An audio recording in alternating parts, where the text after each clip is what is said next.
دین سارا نام ہی ادب کا ہے۔ علامہ اقبال نے 2 لفظوں میں ہمیں بتایا کہ دین کیا ہے۔ آج تو جس دور سے ہم گزر رہے ہیں، میں کئی دفعہ حیران ہوتا ہوں کہ جنہیں استنجے کا بھی پتہ نہیں ہے وہ رسول اللہ کے علم کو تولنے بیٹھ جاتے ہیں، جنہیں پتہ ہی نہیں ہے لیکن وہ کتنی بے شرمی ہو جاتی ہے۔ اور ایک شخص اپنے آپ کو نہیں دیکھتا، سر سے لے کر پاؤں تک کتنا غلیظ ہوتا ہے، اور وہ حضور علیہ الصلاۃ والسلام کے فضائل اور مناقب جو ہے وہ ان کی حد بندی کر رہا ہوتا ہے۔ اس سے بڑھ کر کسی شخص کی بدبختی نہیں ہو سکتی۔ اور میں آپ کو بتاؤں کہ ان فرقوں نے امت کو توڑ دیا ہے اور ہمیں کمزوری ان چیزوں نے کی ہے۔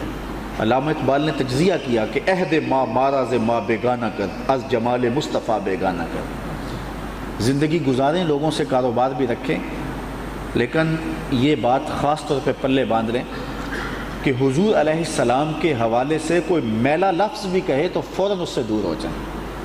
علامہ اقبال بہت بڑے عاشق رسول تھے اور فرماتے ہیں میں تو یہ بھی گوارا نہیں کرتا کہ کوئی کہے کہ رسول اللہ کے کپڑے بھی میلے تھے، میں تو یہ بھی گوارا نہیں کرتا۔ تو علامہ اقبال کہتے ہیں کہ دین کیا ہے؟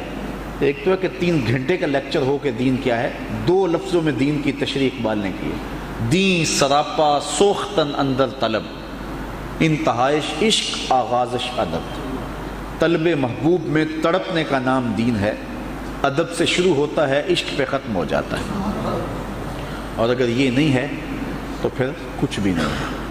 تو حضور کی ذات کے حوالے سے حساسیت یہ ایک مومن کی زندگی ہے، اور یہ مومن کا شعور دین ہے، اور اگر اس کو یہ میسر نہیں ہے تو اس کو سب سے پہلے اس دولت کو حاصل کرنے کے لیے کوشاں ہونا چاہیے، چونکہ ادب پہلا کرینہ ہے محبت کے کرینوں میں، اور یہ وہ بنیاد ہے جو ہمیں مدینہ رسول میں جا کے سیکھنے کو نصیب ہوتی ہے۔ وہاں کی ہوائیں بھی ادب سے چلتی ہیں، وہاں کے ماحول میں تقدس ہے، اور حضور کی بارگاہ کا ادب ہی ہمیں حضور کی قربت نصیب کرتا ہے۔ اللہ زندگی کی بہاروں میں جہاں ہمیں بہت کچھ نصیب ہوتا ہے، حج بیت اللہ اور عمرہ حج اصغر کا جو سعادت نامہ ہے وہ بھی ہمارے نام لکھ دے، اور جب ہم حضور کی چوکھٹ پہ حاضر ہوں تو آداب کی رعایت رکھ کر کے ہمیں حضور کی چوکھٹ پہ جانا نصیب ہو۔ آج کل حجاج کرام ان کے قافلے مدینہ رسول میں جا رہے ہیں، خوش نصیب وہ لوگ ہیں کہ جو اس شہر نور میں پہنچتے ہیں۔ اقبال نے کہا تھا خاک طیبہ از دو عالم خوش ترست، آنکھ خنک شہر کے آنجا دل برست، کہ طیبہ کی خاک 2 جہاں سے بہتر ہے اس لیے کہ وہاں محبوب جلوہ فراز ہے۔ بلکہ اقبال تصور میں مدینہ کا سفر کرتا ہے، آپ مثنوی اسرار و رموز پڑھیں تو اس میں اپنی سواری کو کہتا ہے، اپنی اونٹنی کو کہتا ہے کہ ذرا تیز نہ چلنا، تیرے پاؤں تلے ریت نہیں ہے بلکہ ریشم اور حریر ہے، اس لیے کہ تو جس راستے پہ چل رہی ہے وہ راستہ کوئے حبیب کو جاتا ہے، اس لیے تو اپنی رفتار کو بھی کنٹرول میں رکھ، تیری رفتار بھی تیز نہیں ہونی چاہیے۔